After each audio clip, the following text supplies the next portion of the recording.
aquí a Montpelleres igual s'enfada.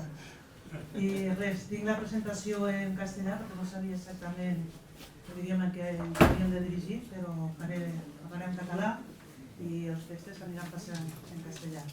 Pot pensar que és una mica raro, no? Parlem de tecnologia GPS i per fer el Parc Nacional està en un tema de transhumància. Potser perquè tenim en el sector més occidental una cabanera que està semiactiva i que travessa part del Parc Nacional.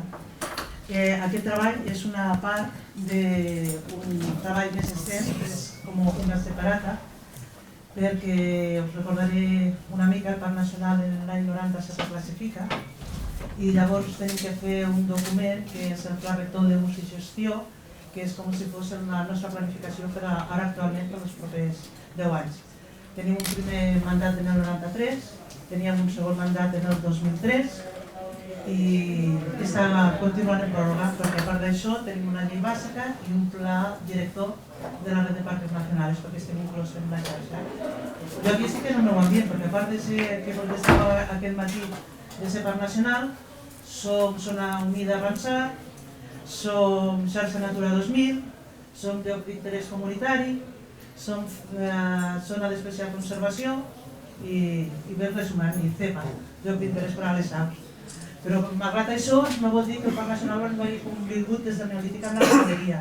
El paisatge que ha arribat als nostres dies ha sigut en part perquè ha estat l'home en la zona i els recents treballs que han donat d'arqueologia que s'han fet en el parc han donat allà una presència constant. Han aparegut, han desaparegut, ha hagut crisi segurament que ara interpretem els arqueòlegs. Llavors, en aquest primer PRUC havia un mandat que era fer el seguiment de dues activitats que sí se podien fer en el Parc Nacional, que era una a la visita i havíem de mesurar la capacitat d'acollida de visitants en el Parc Nacional, perquè penseu que tenim una visió molt clara, que és de conservació, la missió que té en el fons el Parc Nacional de Conservació, i l'altra era mirar la capacitat ramadera en l'interior del parc. Llavors estàvem obligats a fer un seguiment de com anava evolucionant, si podia interferir en la conservació o com podia anar. La primera revisió que se fa en l'any 95, crec que en alguna novel·la ho veurem, se va fer per mitjans molt manuals. Podeu imaginar, tenim un observador de camp, que anava seguint els ramats, això ens va donar molta idea de l'ús tradicional i de l'ocupació que havia del territori fins a llavors. Conforme anem al 2003, les tecnologies avancen i eren les primeres vegades que s'utilitzaven els GPS per seguiment ja de ramaderia domèstica i vam començar a utilitzar aquestes tecnologies.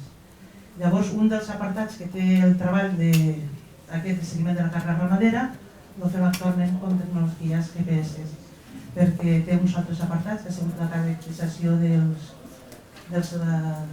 dels ramaders que arriben al parc, dels seus ramats, el coneixement que tenien de la part, dels ajuts. Hi ha una altra part que és el seguiment, i una altra part que és veurem com que arribem amb uns cartografiar per veure com interfereixen l'aprofitament i com comparteixen l'espai de les diferents espècies. Aquests seran els objectius principals del projecte, informar d'aquesta part del projecte, veure els seguiments que feien els ramats, el temps que ocupaven cada zona i com anava, i després al superposar la cartografia veure els diferents resultats obtinguts. Les tecnologies que hem utilitzat han anat canviant, aquí veieu que al principi van ser via satèl·lit, de fet primer vam tenir que ajustar els GPS amb els satèl·lits, de fet sortien del centre, nos anàvem al riu i tornàvem a veure com donava la senyal del satèl·lit i si realment ubicava vam tenir que ajustar i temporitzar els GPS i després ara mateix ha passat a altres tecnologies com la telefònica que podem acumular dades. El primer treball que ja dic que es va fer aquella era la segona revisió, la del 2006, i en el 2006 se van seguir 4 ramats de vacuns, en el 2008 se va aconseguir un projecte I+D, o sigui, a volta d'això vam aconseguir, i eren els primers seguiments que se feien en GPS d'ungulats i salvatges, que se va fer amb el SAT. Va ser bastant complicat, a més també capturar-los, verificar-los i després intentar recuperar els collars. I aquest cop s'ha fet entre el 2015 i el 2016, que el primer any va ser la ramaderia ovina i en aquesta segona part s'ha fet equins i ovins. Penseu que el parc té 40.000 hectàrees, té diferents ecosistemes i està l'activitat. Una part eren de la vall de Boí, altres eren d'Espot i la zona de Torre de Capella. Realment no teníem presència de ramat, no tot el parc nacional està actualment ocupat o aprofitat pel ramat. Aquestes són les 4 espècies de sards, els 4 individus que se van cartografiar i veieu allí els punts. Podíem veure quines zones estaven en cada zona i com anaven canviant d'ubicació. Aquests són els que vam seguir l'any passat i aquests són els que la setmana que ve descelebrem el collar, els que hem estat seguint enguany. I tot això per aconseguir, aquí tenim un altre quadre de les aplicacions de veure els recorreguts i les zones que estan marcades més ocupades en aquesta zona del Port de Caldes. Aquí teniu un quadre dels seguiments dels isards que veiem el temps que estan, en quina posició estan més temps, quan aprofiten més la solana a l'hivern i en les diferents exposicions. I llavors això és un exemple dels mapes que arribem. Tenim les zones que estan ocupades solament pel ramat i les zones que estan ocupades pel ramat i la fauna salvatge. I arribem a un tipus de cartografia així. Això després ho hem de creuar amb el que tinguem d'hàbitats per saber si necessitem mantenir les càrregues que tenim actualment d'intentar conservar els hàbitats que tenim. Perquè clar, el ramat també com té oscil·lacions i ha estat constructor d'aquests hàbitats, igual necessitem mantenir aquestes càrregues que tenim fins ara. I res més. He dit que jo aniria ràpid ja el temps. Molt bé, clavat. Era una separata d'una separata. Gràcies, Mercè, sí, ha estat molt concisa. Ara demanaria a l'Antoni Llagostera si pot venir. Ell ens farà la presentació dels Camins Ramaders del Ripollès i l'experiència de les 5 edicions de l'activitat Camí Ramader del Lluçanès.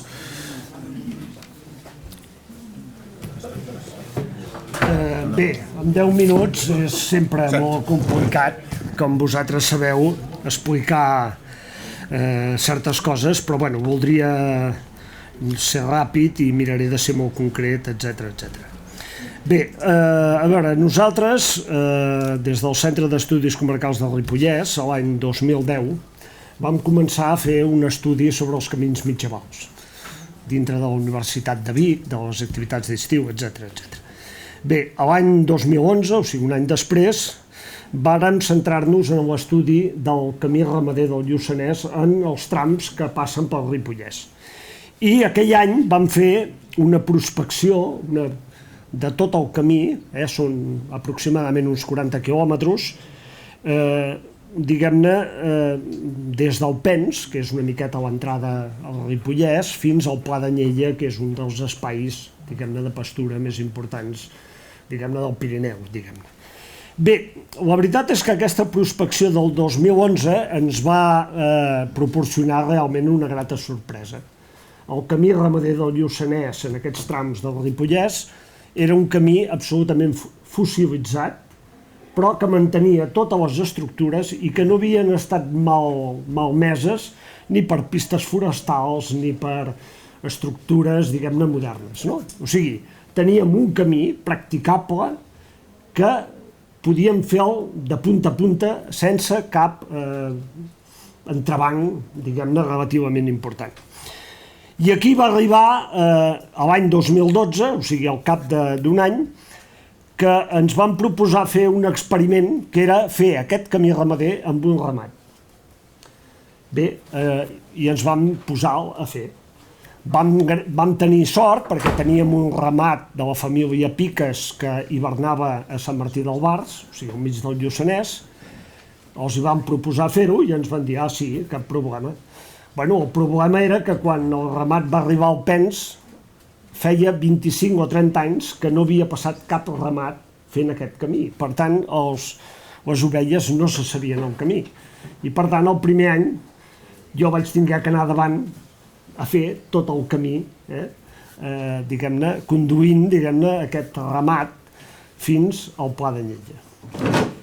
Bé, nosaltres, des del començament, ja en el 2012, ens vam proposar que aquesta experiència que fèiem nosaltres, diguem-ne, dintre d'un pla d'estudis, pogués ser gaudit per gent interessada.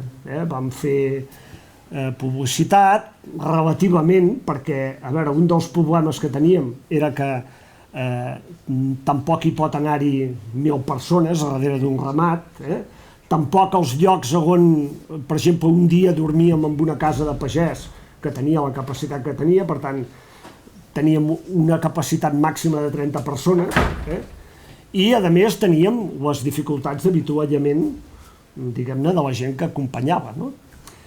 La veritat és que des de llavors, o sigui, des del 2012 fins al 2016, hem fet 5 edicions d'aquest camí ramader.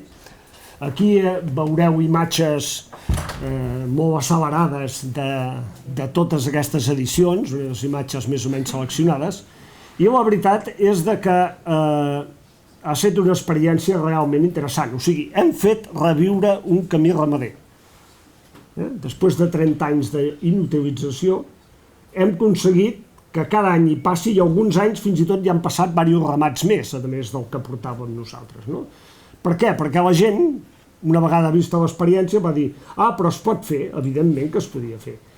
I hem tingut la gran, diguem-ne, possibilitat de fer, com veieu, no solament un experiment, que ja és interessant, sinó també poder fer gaudir de molta gent. Bé, hi ha una cosa que jo voldria també explicar molt sintèticament, i és que en tots aquests anys que hem anat fent aquesta experiència ens han vingut a veure gent que voldria, diguem-ne, agafar aquesta experiència i implantar-la en fins, a vegades, turístics, o, diguem-ne, en fins que estan molt allunyats, com us podeu imaginar, d'un centre d'estudis.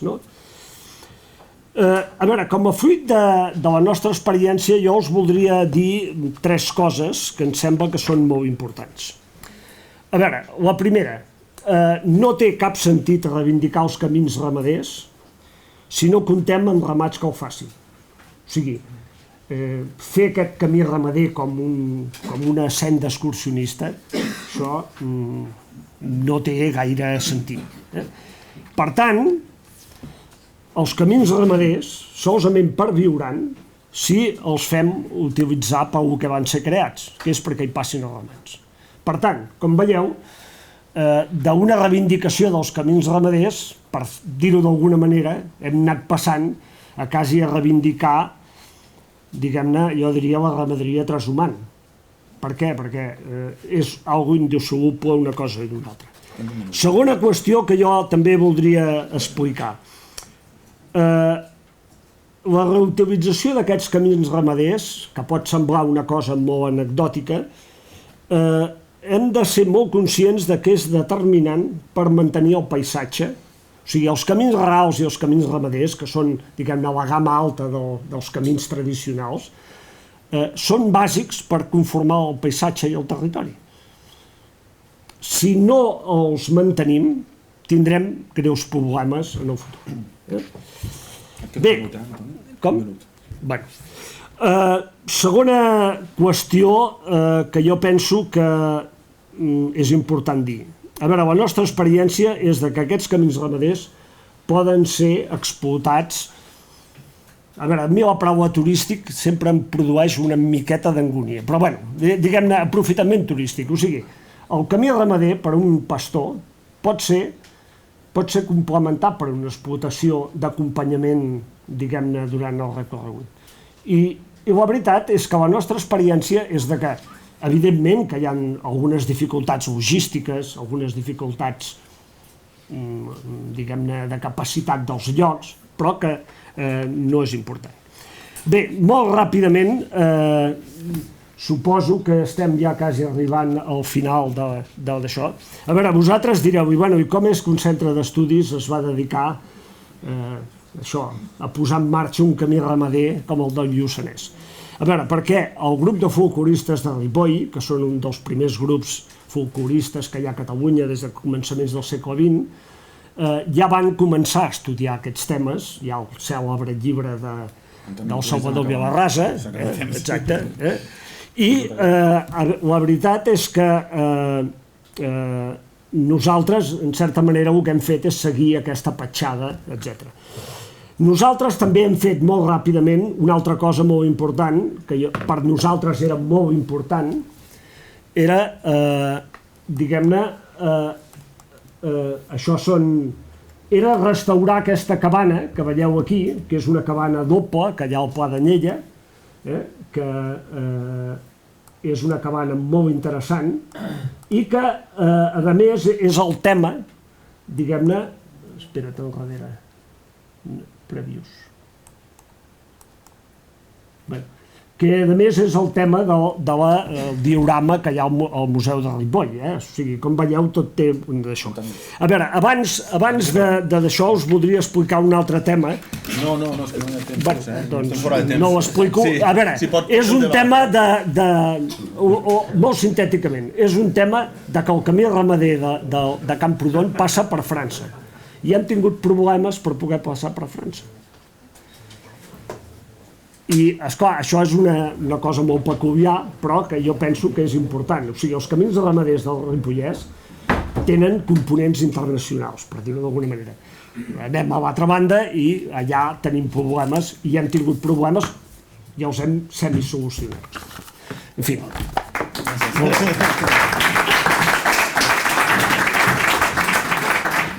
Gràcies, Antoni. Ara demanaria a Miquel Enori que vingués a fer la seva presentació i ens explicará el caso de los pastores inmigrantes, el caso de los Pirineos. Buenas tardes a todos, me llamo Michele Nori, soy un agrónomo, que normalmente soy agrónomo, de vez en cuando tengo una beca y ahora tengo una beca para estudiar los migrantes que trabajan al mundo rural y específicamente los migrantes que trabajan como pastores en el Pirineo, como en otra parte de España, de Italia, de Francia y de Grecia.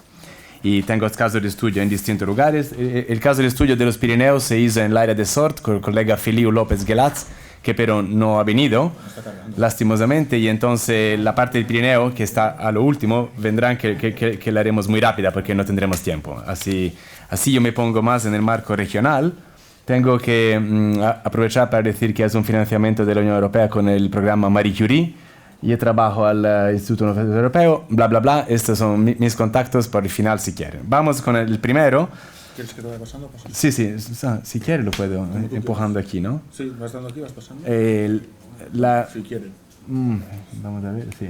Ok, la idea es que, o sea, un paso atrás para hablar de los migrantes pastores, un poco el marco histórico y regional de lo que está pasando en el mundo pastoril, lo que hemos hablado un poco ya esta mañana. Disculpará que hay una diapositiva que no entra muy bien.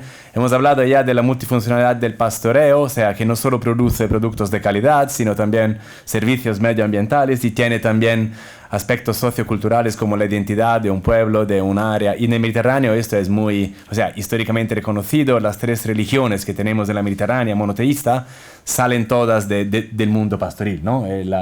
El cordero, la leche, son todos símbolos que salen de este mundo. A pesar de esto, y por esto está reconocida y remunerada como práctica agrícola de la Unión Europea, la política agrícola común, que, quiero decirlo porque he trabajado en la Unión Europea, y 40% del presupuesto de toda la Unión Europea entra en la política agrícola, o sea que es un montón de dinero para mantener el mundo rural vivo y productivo. 40% de todo el presupuesto de la Unión Europea. Y esto, en el Pirineo como por otro lado, representa más o menos entre el 30, 35, 40% de los ingresos anual de cada ganadero, o sea, de cada uno que trabaja en este sector ganadero extensivo. Para hacer claro con las cifras, porque hay unos que se lamentan que la plata no es bastante, que es demasiada, que es mal ponida, pero es mucha. Y sin esta plata no sé cuánta gente sería aquí hablando de pastoreo hoy día. Perdona, la buena era esta. unas cifras para ver de qué estamos hablando. ¿Cuántos son los ovinos en este mundo euromediterráneo, o sea, de la Europa del Sur, la Europa mediterránea?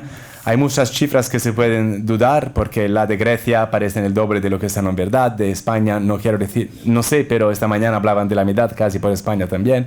Pero estamos hablando de esto, estamos hablando de alrededor de 40 millones de ovinos en los países España, Francia, Italia y Grecia. Entonces este es el tamaño de lo que estamos hablando. Un tamaño que ha bajado mucho en las últimas 2-3 décadas, y esto es el rebaño ovino de toda la Unión Europea, y donde ven que ha subido un poco es porque han entrado países, eran 12 antes, ahora somos 27, 28, depende de los ingleses, pero ahí donde ves que sube es porque entraron los rumanos, los búlgaros, que tienen muchos ovinos, pero en el promedio el patrón es bajar muchísimo el tamaño, digamos, regional de animales ovinos. Este es un indicador, los ovinos de Europa en general. Y esto es un otro gráfico para explicar un poco cómo ha cambiado también la ratio, el reporte, gastos-beneficios. Este es el caso de Sardinia, donde la leche se aprovecha para el pecorino, que se exporta hasta Estados Unidos, entonces un mercado muy rico, muy potente.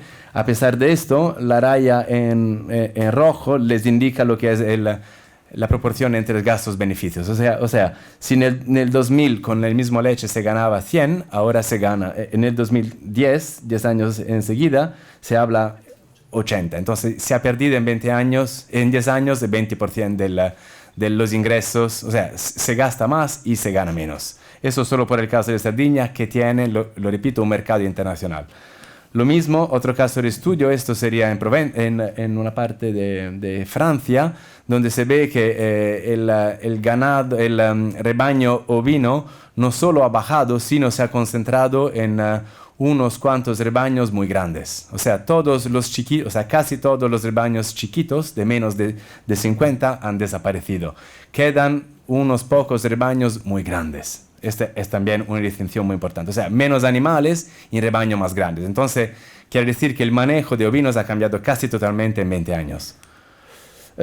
Estrategias para hacer frente a estos cambios macro, digamos, regionales y globales, ha sido quien ha intensificado, como el colega Batalla esta mañana de lo que me hablaba, otros que han extensificado, o sea, han comprado más tierra y tienen más tierra para más animales, otros que han diversificado, se han puesto a producir su mismo queso y a venderlo con un certificado, o que han incorporado el turismo, y otros que han abandonado, y no son pocos los que han abandonado. Siguen importantes las ayudas de la política agrícola, como les digo, las primas de mercado, sea productos certificados, origen certificada, territorial, bla, bla, bla, que son importantes por unos cuantos productos pastoril, y como les digo, la incorporación de servicios turísticos y de ingresos que entran por el turismo. Dos problemas que se ponen al cambio climático, la predación, la burocracia, de esto ya hemos hablado. Uno importante de lo que también se ha hablado un poco es de la cuestión de relevo generacional y la falta de mano de obra. O sea, los jóvenes, no muchos jóvenes quieren incorporarse en este sector, a pesar del buen trabajo que hacen las escuelas por un lado y por el otro. En un minuto no puedo. Hablo rápido, pero ya. Y si este problema se pone en general por todo el mundo, en el sur de Europa, como ve, más oscuro, se pone aún más. O sea, España e Italia tienen problemas con esto típicamente de la Europa mediterránea. Así entran, y tengo medio minuto para explicarle, los migrantes, y los Pirineos aún no les he tocado. Los migrantes pastores son muchas veces migrantes que llegan de otros países mediterráneos, donde han trabajado por una parte de su vida, la mayoría, con animales. O sea, de Marruecos, de Rumanía, de Albania, Kosovo, Macedonia. Entonces, la agroecología más o menos es esta, y tienen un poco de experiencia con rebaños, pero rebaños de toda otra forma y todo otro manejo. Pero sin embargo es una mano de obra, yo diría, semi-calificada, porque conocen el trabajo mejor que yo mismo o otros, o sea, la gran mayoría creo de lo que estamos aquí hablando de pastores. Y es una mano de obra flexible y con baja remuneración. En España se habla del 800 euros por mes y cambia en Grecia 600, pero en general, estas son las condiciones en que trabajan, duras condiciones de vida y trabajo, contrato muchas veces informal, o sea que no es legal, o sea, no es totalmente legal la forma de que trabajan, vulnerabilidad socioeconómica, no tiene protección social ni nada de esto, y el problema que yo veo es que no suben el ascensor social, o sea, no entran para ser ganadero ellos mismos. Porque este fenómeno ya se ha visto hace... o sea, última cosa, que este fenómeno ya se ha visto en el pasado. Aquí han tenido los de los valles al lado, la Val de Boy y otras que han venido por aquí, los andaluces, los marroquíes, ahora los rumenos, a Italia también los sardos se fueron a Italia central, en Grecia también los del norte se fueron al sur. O sea, este fenómeno que encaja el relevo generacional con la sustitución étnica ya se ha visto. Pero lo que pasaba antes era que los que entraban después de 20 años, 15, 10, 20 años, tomaban su rebaño y devenían ganaderos de la próxima generación. Es lo que ahora hoy día no está pasando, ni tampoco en el Pirineo, y aquí tocamos el Pirineo, y esto es un poco lo que me asusta porque me preocupa, o sea, nos tienen que preocupar porque sin relevo generacional de los que han entrado como pastores no sabemos cómo van a seguir, no sabemos cómo vamos a seguir con esta práctica. Gracias.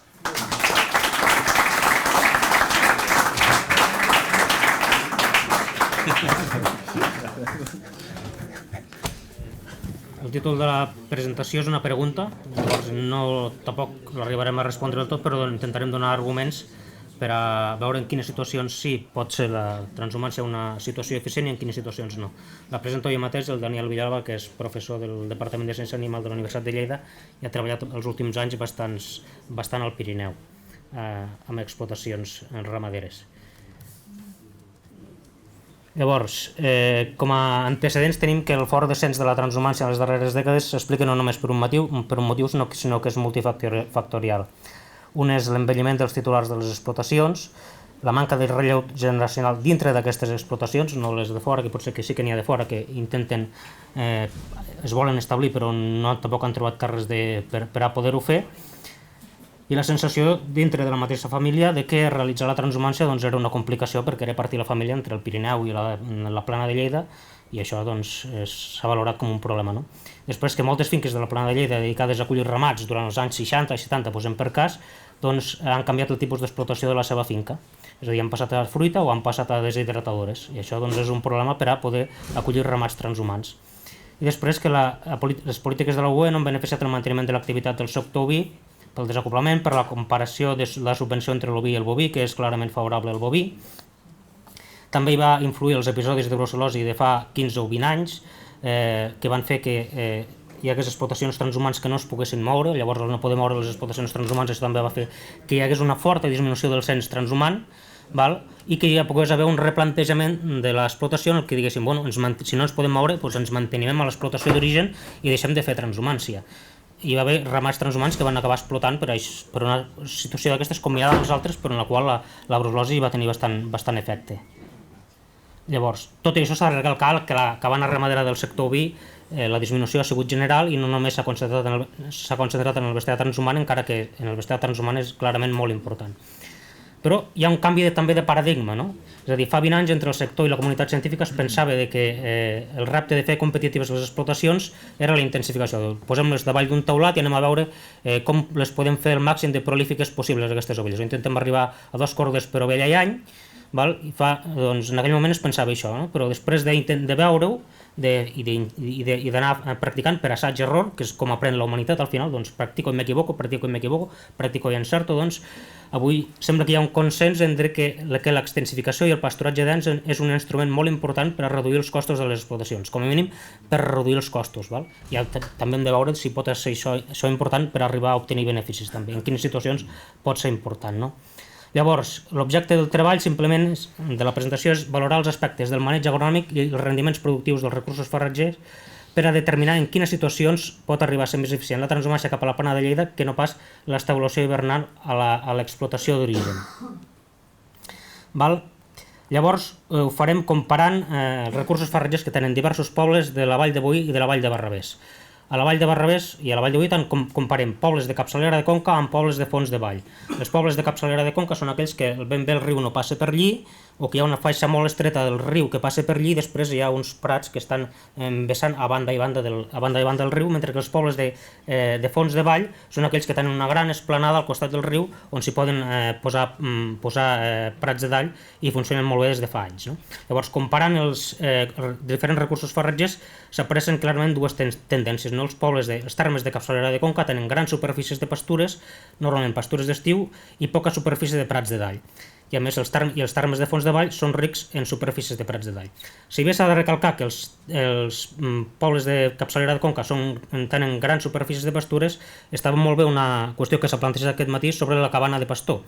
És a dir, aquestes grans superfícies de pastures poden quedar desaprofitades perquè queden molt lluny de nuclis habitats o perquè queden molt lluny de pistes transitades si no hi ha una cabana de pastor que pugui fer que el pastor hi sigui allí durant 3 o 4 setmanes quan estigui pasturant en aquella partida. És a dir, si no incentivem la cabana de pastor, hi pot haver partides que històricament han tingut molta càrrega ramadera que acabin per ser desaprofitades. Llavors, continuem endavant.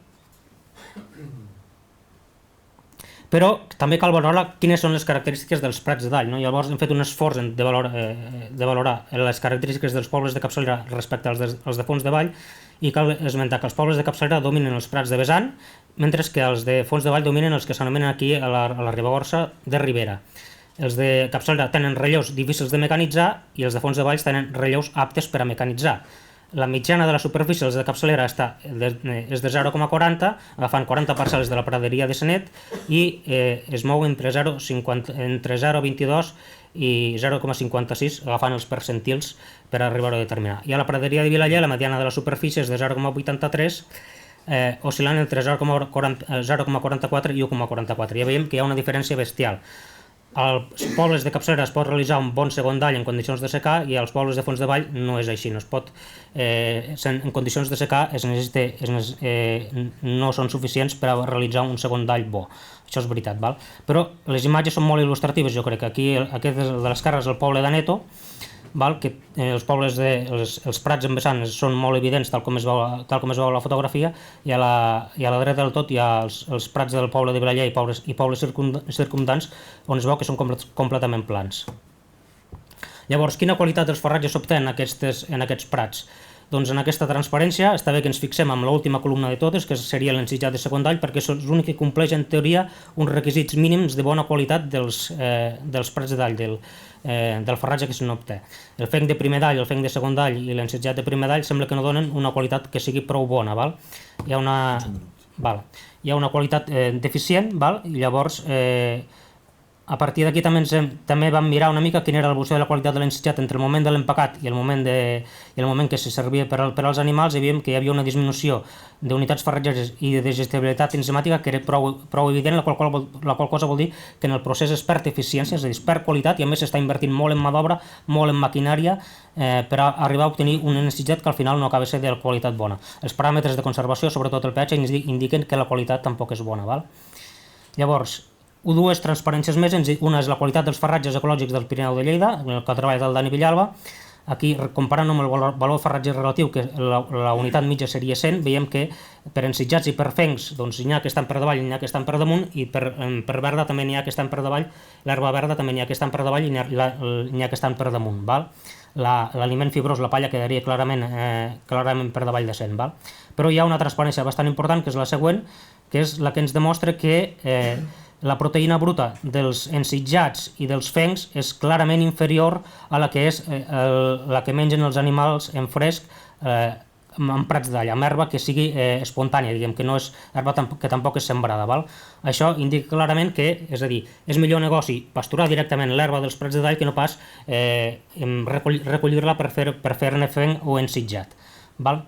Llavors, la transhumància també ens dona la possibilitat de fer parades intermitges entre la Fons de Vall de la Plana de Lleida i arribar a dalt de tot a les muntanyes. Podem parar en finques de Carrascàs o en finques de Rouredes. i aquí hi ha un calendari pastoral aproximat per una explotació en el qual tots, sense arribar a separar lots entre ovelles passives i ovelles que estiguin en estat en gestació o en cria, un calendari bàsic que es podria arribar a realitzar.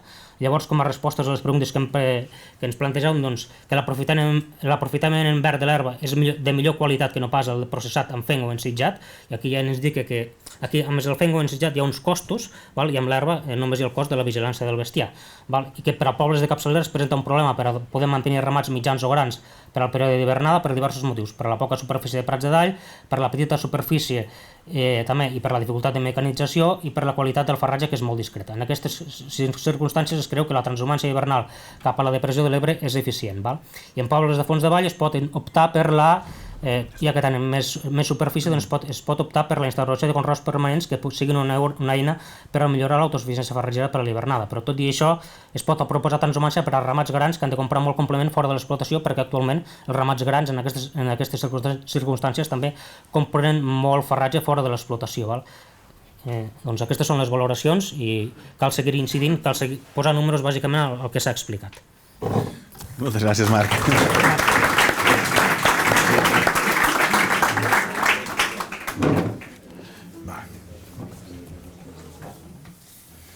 Bé, bona tarda. Nosaltres som l'Emma i en Sergi, de Fundació Val Costa i Arrels a Taula.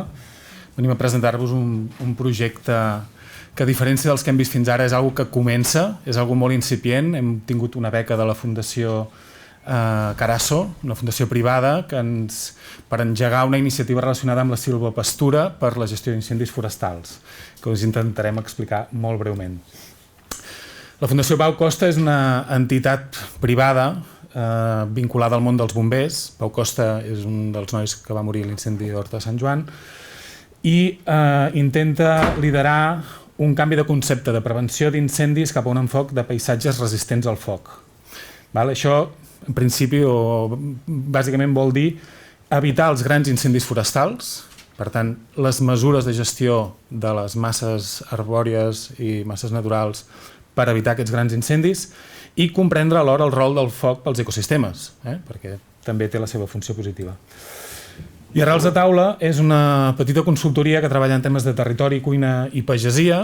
Fem coses relacionades amb plans estratègics de dinamització agroalimentària local, som part de la Secretaria Tècnica de la Ruta Europea del Queso, fem el suport en temes de grups operatius, estem vinculats també en temes de recerca, com per exemple ara estem fent un estudi sobre la incorporació de joves al sector primari en 7 comarques, o un projecte que es diu Pasturisme, sobre ecoturisme i pastura, i més coses, i estem vinculats a diferents universitats i a la vegada som activistes de tot aquest moviment d'alimentar-se saludablement i ecològicament, etc. Llavors, quina és la motivació d'aquest projecte i com es relaciona amb el tema del foc? Doncs és aquest concepte de la pastura prescrita, que és silvopastura dirigida tècnicament. És a dir, des d'una perspectiva de l'ecologia del foc, al territori hi ha determinades zones en les quals la intervenció preventiva o a priori, una intervenció de gestió de les masses forestals i vegetals, pot permetre impedir o evitar que es produeixi un gran incendi. Això són coses que estudien els bombers i els GRAF, tenen tot el tema de funcionament del foc i identifiquen en el conjunt del territori aquest tipus de zones. Això implicaria desenvolupar el que s'anomena pastura prescrita. Per tant, que és saber tècnicament quin tipus de pastura cal implementar en aquestes àrees, durant quin període, durant quina durada, etc. Per tant, és un encàrrec, és demanar-li al pastor que vagi a tal finca, com vostè ja fa, però en el conjunt del territori de Catalunya. Llavors aquest és el concepte de la silvopastura prescrita. I evidentment ho veiem com una oportunitat perquè és un concepte innovador, és un nou recurs per a les explotacions en extensius, un servei forestal i ambiental, per tant dona valor als productes derivats de la carn, ha de ser un servei reconegut i remunerat, no sabem exactament quines fórmules, perquè n'hi poden haver-hi diverses, ha de contribuir a la viabilitat de les explotacions i ha de ser un valor afegit. Però, evidentment, hem de tenir clar que no es pot considerar una solució exclusiva, també ha de ser complementada amb treballs mecànics o cremes prescrites, és una tasca d'acumulació de control de la comissió de combustible, però també ha de tenir en compte que s'han de produir uns aliments de qualitat, per tant, una cosa no pot substituir l'altra, no? Estem fent silva o pastura prescrita, per tant, imaginem-nos que anem al metge i ens prescriu un medicament, doncs en aquest cas venen els bombers i ens diuen, i el Departament d'Agricultura, i ens diuen, us prescrivim pastura en aquella zona perquè ens permet gestionar millor el risc d'incendis. I bueno, ha de tenir una gestió específica segons el tipus de bestiar i contribuir a la millora de la biodiversitat. Quin és el resum del concepte que volem tirar endavant? Doncs entre la Fundació i en col·laboració amb el Gremi de Carnissers i Xarcuters Artesans de Comarques Gironines, perquè tenim, diguem, aquest marc d'aquest projecte té una col·laboració entre aquestes dues entitats, doncs impulsar aquest tipus d'iniciativa, però clar, estem en una fase totalment incipient i per tant no tenim cap resultat a presentar.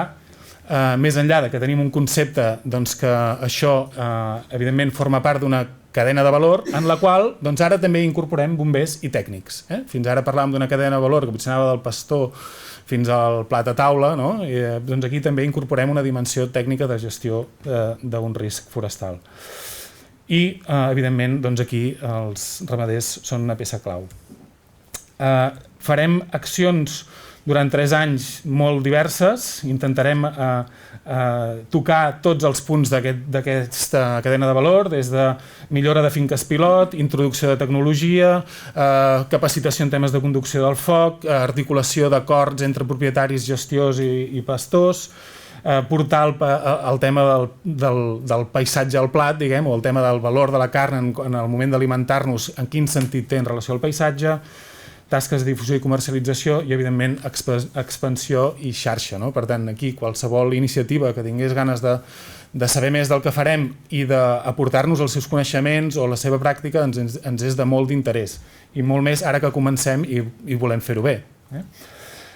Per tant, per què diem que això pot tenir una relació amb la transhumància? I ara passaré la paraula a l'Emma. Hem fet uns estudis preliminars a nivell territorial de l'àmbit on treballem, que és l'Alt Empordà, identificant una mica zones potencials de pastura. De moment sabem quin és el territori on potencialment es podria fer pastura en comparació amb el que actualment hi ha. I això, quan fem un pas més per analitzar-hi aquesta qüestió de gestió d'incendis, ens permetrà anar més detall d'identificar aquest tipus de parcel·les.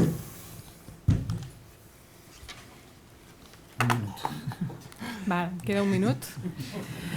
L'anàlisi territorial preliminar que hem fet és aquest mapa que ara veieu prèviament aquí, que bàsicament identifica zones aptes per a la gestió d'incendis, on volem obrir pastures o bé mantenir perquè es consideren que són zones estratègiques.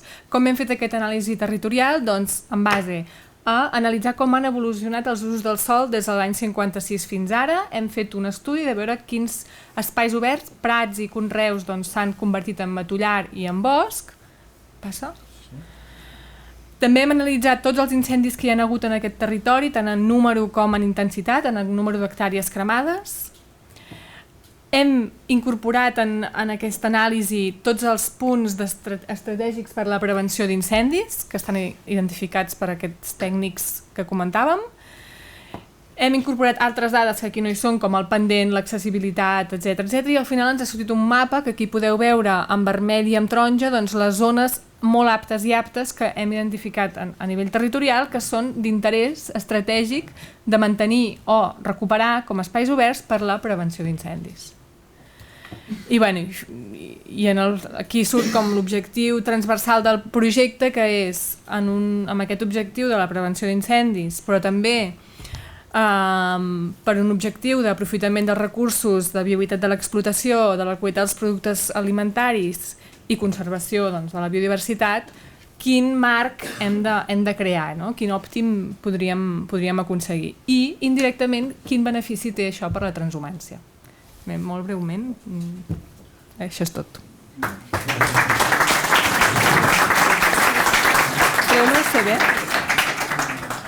Bona tarda. em dic Edu Balcells, vinc de l'Alcamp, d'un poble que se'n diu Querol. Tot el que és el tema dels valors del pastoralisme, el context socioeconòmic, cultural, això ja se n'ha anat parlant llargament. El nostre projecte es diu Ramats al Bosc, neix l'any 2009, amb la idea d'integrar la ramaderia en el que és la gestió forestal. Aquest és el meu poble de Querol. Estem en una zona delimitada d'uns 29.000 hectàrees de xarxa natura, zona PEIN i 1.000 fórmules burocràtiques que no serveixen en cap moment per prevenir res, ni mantenir ni un poble rural viu, ni un tema de gestió d'incendis. Nosaltres, en el moment que ens plantegem d'integrar la ramaderia en la gestió forestal, partim de la base que el que volem és fer de pastors, i ho fem amb cabres i ovelles, ovella ripollesa, cabra de rasquera, però ens trobem uns boscos totalment deixats, totalment empobrits, que no són aptes per la pastura, i amb incendis recurrents. Aquest va ser el 2015, Aigua Múrcia, 60 hectàrees, i ens trobem una nova realitat que ens donem compte això, que nosaltres anem reclamant, intentant seguir una mica la línia que es va traçar des del 2002-2004 a través de la FECOC amb el Departament de Medi Ambient, que tenia convenis directes amb els ramaders. Intentem tirar del fil d'aquells convenis, però les retallades i la falta d'importància que se li dona al sector primari fa que tinguem que plantejar-nos noves maneres de treballar, i ens trobem una nova realitat que són el tema de les urbanitzacions, que estan arreu de Catalunya, 1.100 urbanitzacions, i que per llei i per decret estan obligades a tenir unes franges de seguretat al voltant d'aquestes urbanitzacions de 25 metres, però casualment també ens trobem, per exemple, en l'Ajuntament de Sant Boi de Llobregat, com a través d'una ordenança de civisme dels anys 90-92 havien prohibit la pastura perquè era una zona forestal. Aquest mateix Ajuntament, l'any 2012, ens firma un conveni perquè entenen que la ramaderia és important i necessària per fer el manteniment d'aquests espais. És una eina més, no és la solució, ni molt menys, però és una eina que nosaltres aprofitem.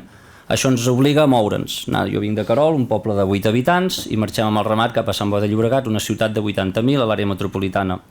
Ens obliga a moure'ns a peu, intentem fer-ho amb transhumància, 3 dies caminant, arribem fins a la zona del Penedès, 20 quilòmetres de vinya, ensulfatades, impossible de transitar-hi, sense punts d'aigua, sense els típics punts de beurada, d'aturada, amb la qual agafem un camió i seguim la marxa. Seguim amb la il·lusió, després de 6 anys, perquè ara d'aquí un mes tornem a emprendre la marxa, d'arribar-hi caminant, però la veritat que ens és impossible entre l'AVE.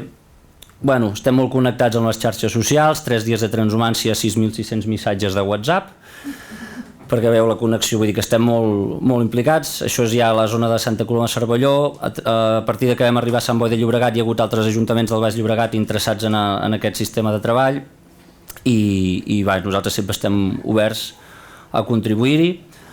Evidentment se'ns paga perquè és un servei, s'estan estalviant entre un 40 i un 70% a l'Ajuntament en tasques mecàniques.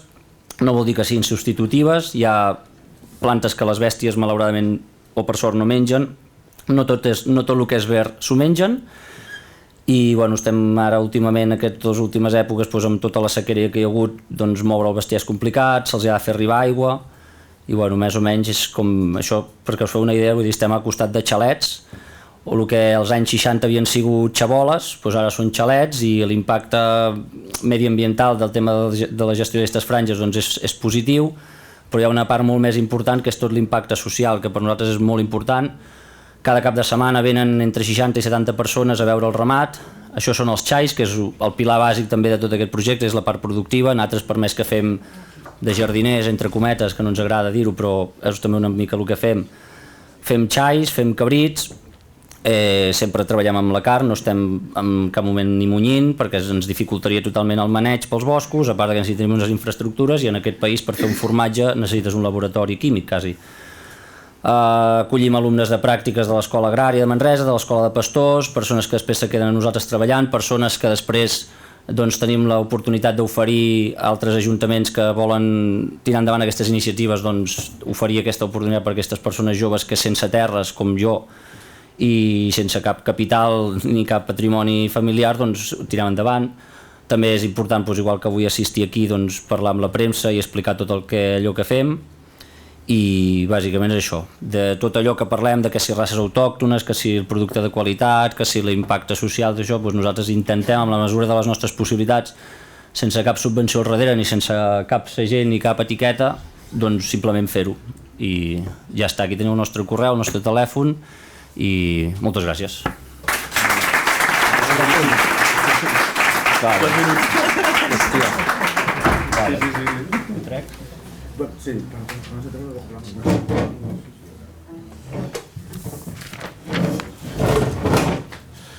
La següent comunicació la farà la Joana Alibés, no puc vindre i la farem en videoconferència, així que haurem de creuar els dits que tot funcioni bé.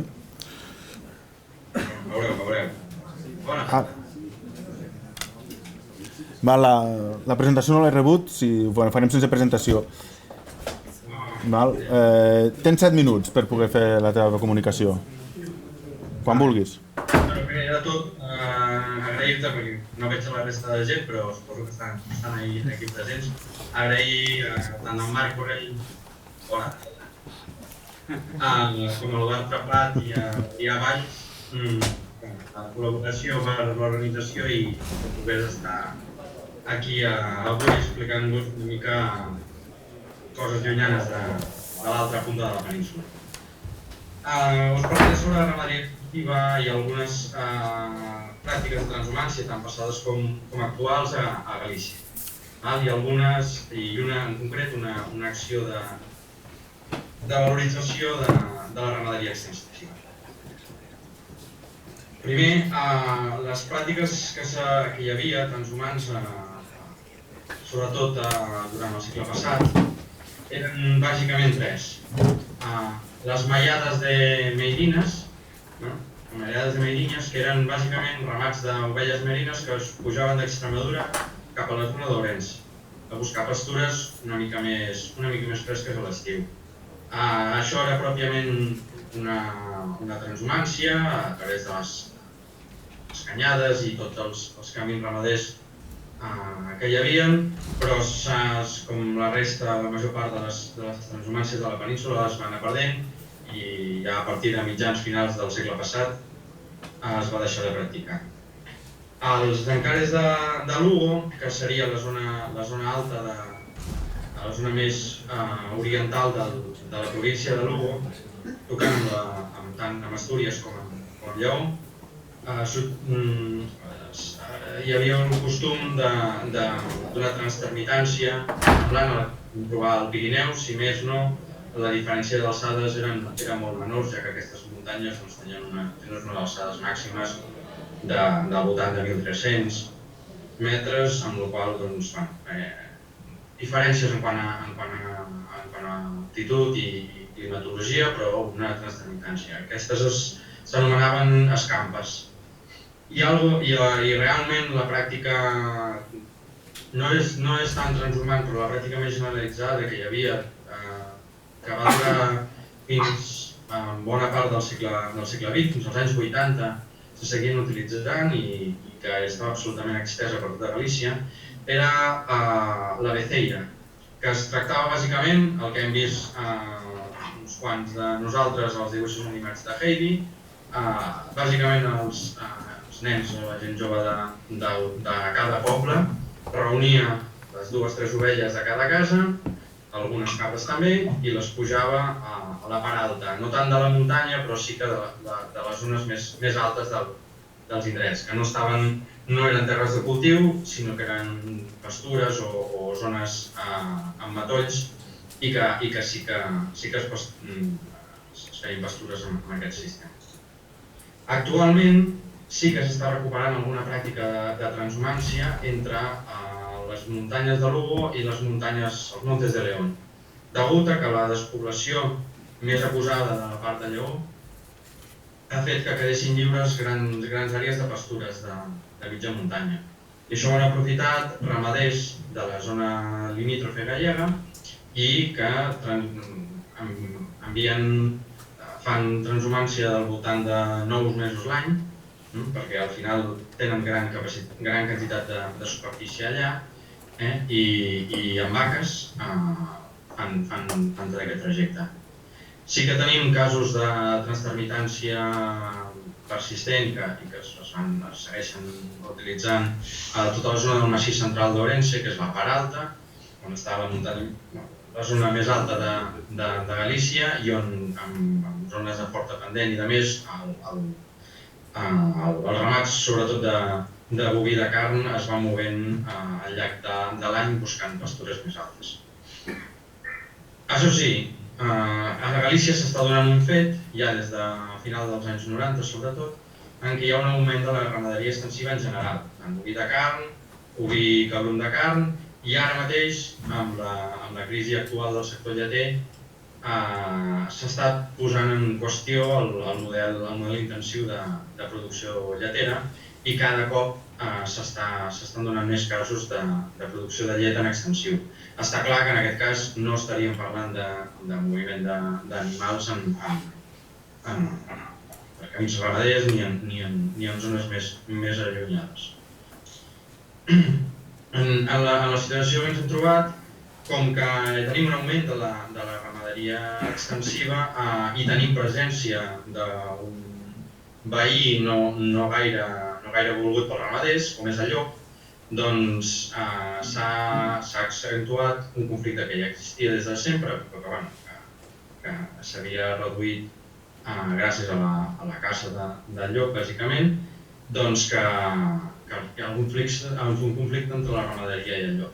Ens hem generat un grup de debat entre ramaders, ecologistes, caçadors, investigadors, i esperem que després s'ajunti l'administració per tal de generar debat i poder trobar solucions, perquè és una cosa que afecta transversalment. I en quant a algun projecte en concret, ja que també buscàveu valoritzacions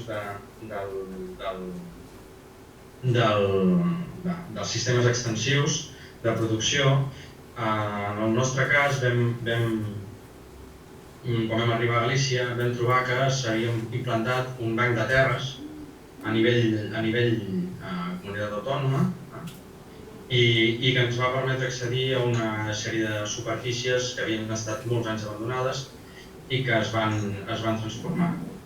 S'han anat transformant degut a que la climatologia ho permet a pastures a través de medis mecànics, i el que hem aconseguit és tenir una superfície a prats de bastant de bona qualitat i que ens permet tenir ramats d'ovelles i cabres en extensiu tots els dies de l'any, sempre. Parts, dia, tot el procés fora. Això ho hem transformat en una marca de qualitat que es diu Cordero y Cabrito Atlántico i el comercialitza a tota la península. Tens un minut. No, tens un minut. En cas... No, volia dir que la situació gallega té una diferència bàsica, que és el clima, i que ens permet, en general, a tota la ramaderia extensiva, treballar en parcel·les més reduïdes i que els desplaçaments realment siguin molt puntuals i molt focals. Pots abarcar gran quantitat de superfície de pastura en un radi molt petit, amb la qual totes les pràctiques que venien del reste de la península amb transhumàncies realment han desaparegut. En canvi, el tema de poder, la potencialitat de la ramaderia extensiva és tremenda. Això sí. I en aquest àmbit que esteu avui, jo penso que el que podia aportar era donar-vos una visió d'un paradigma una mica diferent al que us trobeu sobretot a la zona de Pirineu i Ribera Catalana. Molt bé, moltes gràcies. Joan, ha anat bé? Ho hem sentit tots molt bé.